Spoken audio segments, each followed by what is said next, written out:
when Sheriff Mack and I first heard about this, our first stop was to call Matt Shea, Washington State legislator, who's a stand-up patriot. And his first idea was to get as many legislators here as possible. And so he started right away to gather folks from the West. And he's got some folks. We got Matt Shea right here. We got a fellow legislator right here from Washington State. We got folks from Montana. So this is a Western issue.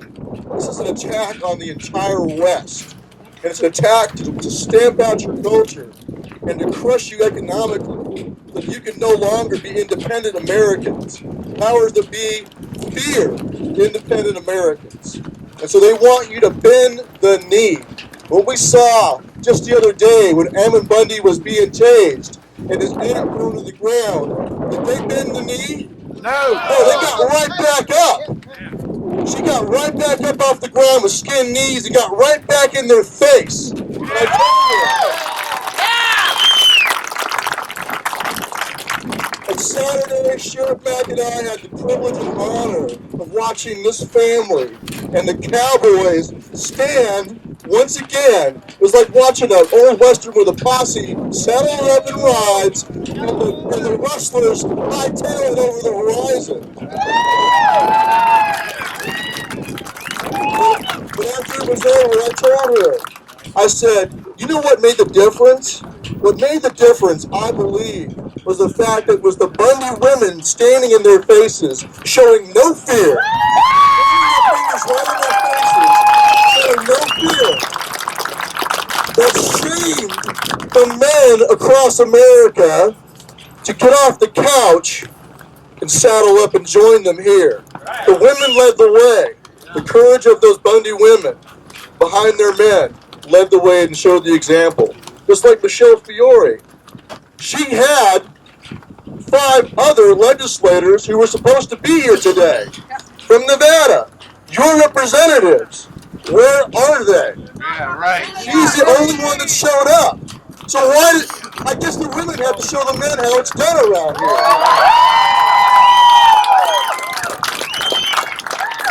This is my good buddy Steve Homan from Nebraska, the Vietnam Combat Vet Marine. He came down here from Nebraska to be with you today.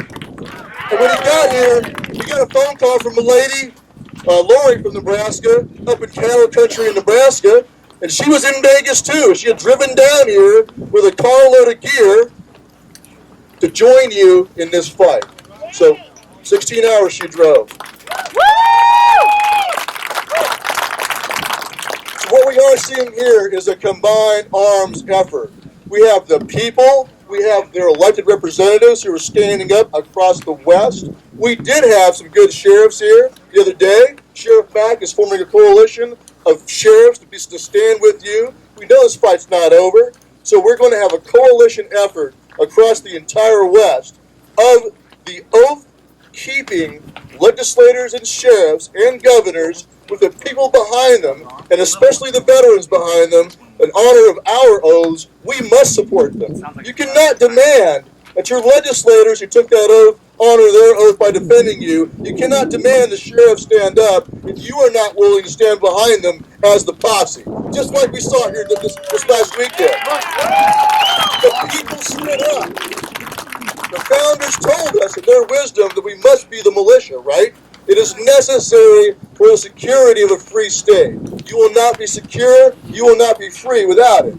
It's time we resurrect that and become the militia once again. And this was a first step. It was a watershed moment. It reminds me of what happened in Washington, D.C. when the veterans stood up at the World War II Memorial and tore down those barricades and marched them to the White House and put them back, return to sender.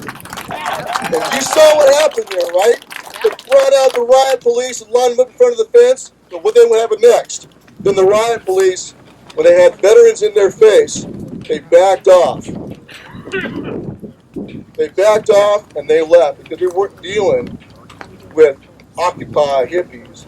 They were dealing with hardcore, red-blooded American veterans and patriots. And that's what I saw here on Saturday.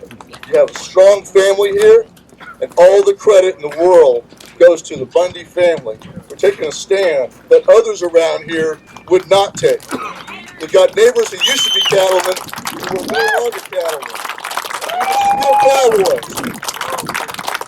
And then they cowboyed up with their friends and their family, and with your support, they took an important stand. And now it's incredibly important that we take that victory and take it and spread it around the West. What has to happen now is the rise of the West.